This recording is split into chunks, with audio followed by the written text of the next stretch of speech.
नमस्कार दोस्तों, स्वागत है आपका हमारे चैनल सौम्या भक्ति टॉक्स में।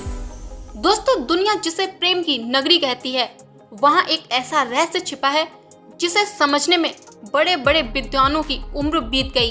क्या आप जानते हैं कि पूरे ब्रह्मांड के स्वामी भगवान श्री कृष्ण, जिनके नाम मात्र से काल भी कांपता है, वो आखिर किसके सामने अपना शीश झुकाते हैं? ब्रज की इन गलियों में एक ऐसी शक्ति बसती है जिसके बिना कृष्ण भी अधूरे हैं। लोग कहते हैं राधा रानी केवल एक नाम नहीं, एक अवस्था है। लेकिन बरसाना की उन ऊंची सीढ़ियों के पीछे क्या सच में आज भी राधा रानी का अस्तित्व महसूस किया जा सकता है? आखिर क्यों यहाँ की मिट्टी आज भी महकती है? और क्या बड़े बड़े संत यहाँ आकर अपनी सुध बुध खो देते हैं?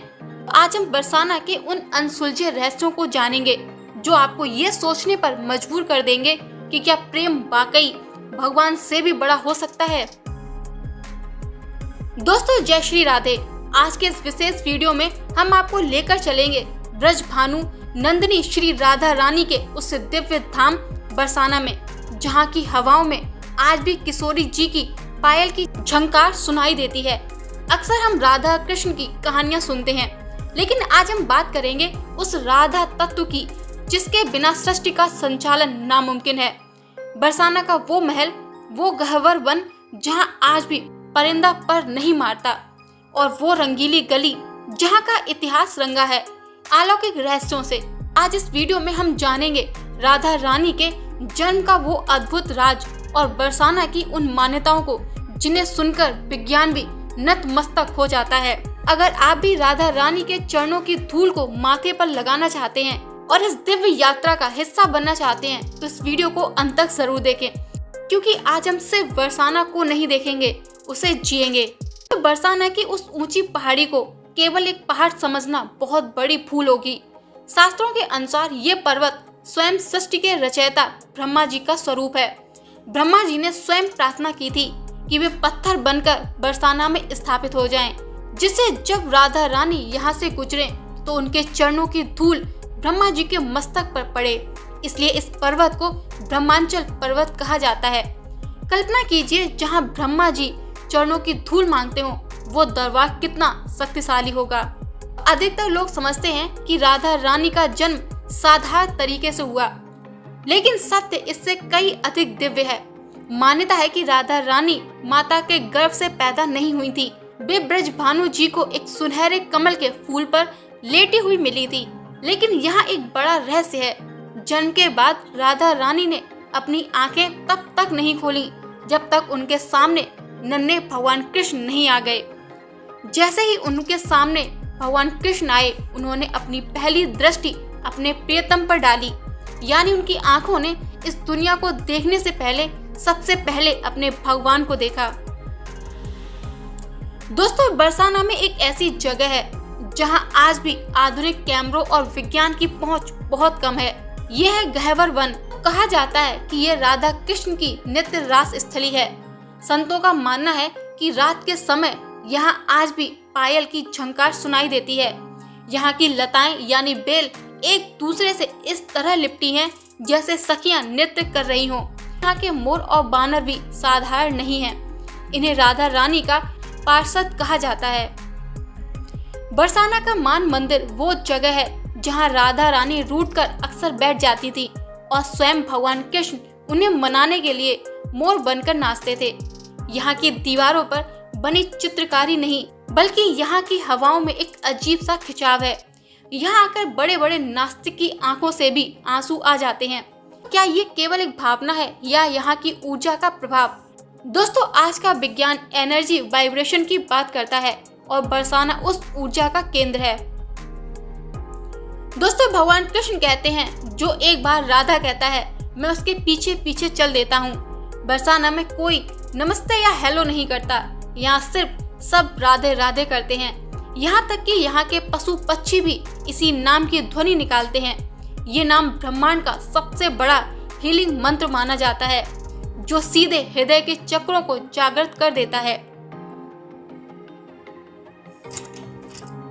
बरसाना के संतों और ब्रजवासियों के बीच ये प्रबल मान्यता है कि राधा रानी हमेशा 14 से 15 वर्ष की किशोरी के रूप में रहती हैं।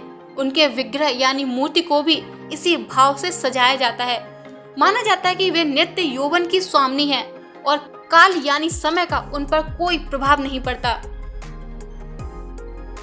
शास्त्रों और ब्रज की मान्यताओं के अनुसार कृष्ण शक्तिमान है और राधा उनकी शक्ति। बिना शक्ति के शक्तिमान कुछ नहीं कर सकता। इसीलिए मान्यता है कि अगर कोई करोड़ों साल तक सिर्फ कृष्ण कृष्ण जपे लेकिन राधा नाम ना ले तो उसे भगवान कृष्ण की प्राप्ति कभी नहीं हो सकती। वो स्वयं राधा का नाम सुनते ही खिंचे चले आते हैं। जैसे दिवाली या होली मनाई जाती है, बरसाना के लिए राधा अष्टमी यानी राधा जी का जन्मदिन सबसे बड़ा त्योहार है। इस दिन राधा रानी का अभिषेक किया जाता है, उन्हें 56 भोग लगाया जाता है। मान्यता है कि इस दिन जो भी भक्त बरसाना की धैर्य यानी चौखट को चूम लेता है उसे यमराज के पास नहीं जाना पड़ता।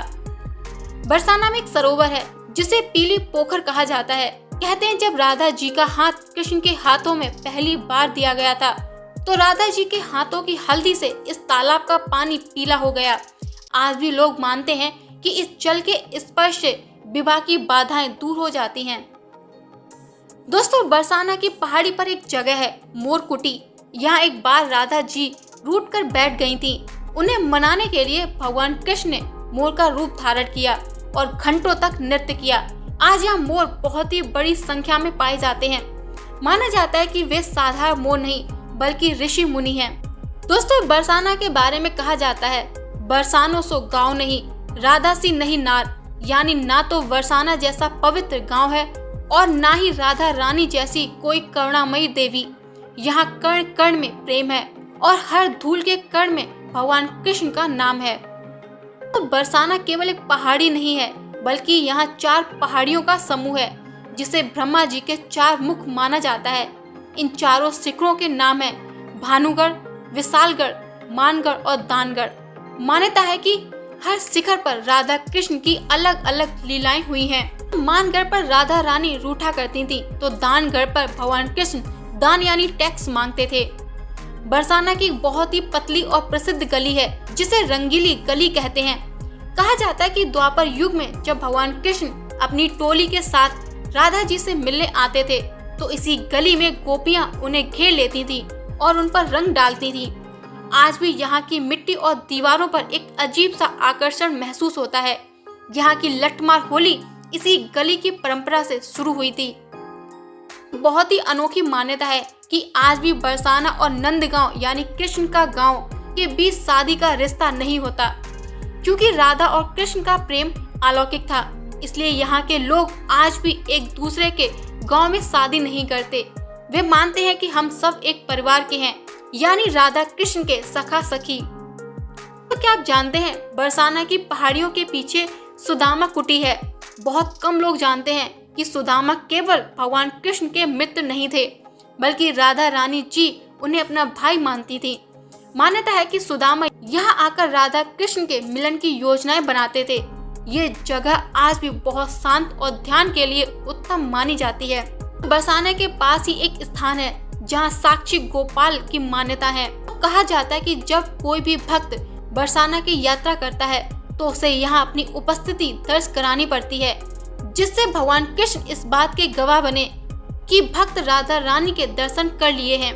दोस्तों, विलासगढ़ के पास में संतों का कहना है कि यहाँ की भूमि हमेशा गर्म रहती है। मान्यता है कि राधा और कृष्ण का नित्य विहार यानी नृत्य और मिलन चलता रहता है, जिसकी ऊर्जा से यहाँ की मिट्टी का तापमान सामान्य से अधिक रहता है। बरसाना की पहाड़ियों पर कुछ शिलाएं यानी पत्थर ऐसे हैं जिन पर पैर के निशान बने हैं।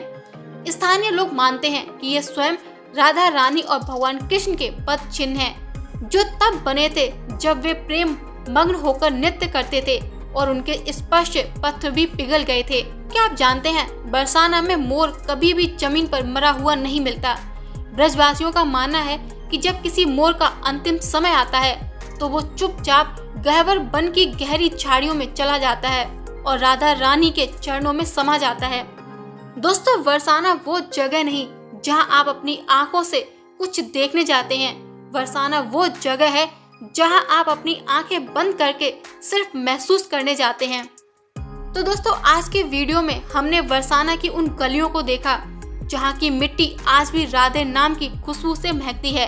लेकिन याद रखिए, बरसाना कोई पर्यटन स्थल यानी टूरिस्ट स्पॉट नहीं है, ये एक अनुभव है। ये वो पावन भूमि है जहाँ भगवान कृष्ण खुद आज एक सेवक बनकर विराजते हैं। अक्सर हम दुनिया में प्रेम की तलाश करते हैं, लेकिन राधा रानी हमें सिखाती हैं कि सच्चा प्रेम पाने का नाम नहीं बल्कि मिट जाने का नाम है। राधा वो नहीं जो कृष्ण से अलग है, राधा तो कृष्ण की ही वो सांस है जिनके बिना मुरली भी खामोश हो जाती है। बरसाना की ये पहाड़ियाँ, वे कुंज गलियाँ और गहवर वन का वो सन्नाटा आज भी हमें पुकारता है कि आओ और दुनिया के उस शोर को पीछे छोड़कर उस असीम शांति में खो जाओ। दोस्तों अगर आप भी जीवन में हारने लगे हो या मन अशांत है तो एक बार बरसाना की उन सीढ़ियों पर अपना सर रखकर देखना। कहते हैं कि लाडली जी का दरबार कभी किसी को खाली हाथ नहीं भेजता। दोस्तों यहाँ से लौटकर आप वो नहीं रहेंगे जो आप आते समय थे। उम्मीद है कि आपको राधा रानी की ये दिव्य गाथा आपके हृदय तक पहुँची होगी। अगर आपको बरसाना का ये रहस्यमय सफर पसंद आया हो तो इस वीडियो को उनके साथ शेयर करें जिन्हें अपनी आत्मा की शांति की तलाश है। दोस्तों जाने से पहले कमेंट्स बॉक्स में राधे राधे जरूर लिखें। दोस्तों अगर आप भी हमारे इस आध्यात्मिक परिवार का हिस्सा बनना चाहते हैं तो हमारे चैनल को सब्सक्राइब करें। अगर आपको ये वीडियो पसंद आया हो तो उसे अपने दोस्तों और परिवार के साथ शेयर करें। मिलते हैं अगली वीडियो में एक और ऐसी आध्यात्मिक यात्रा के साथ। तब तक के लिए जय जय श्री राधे।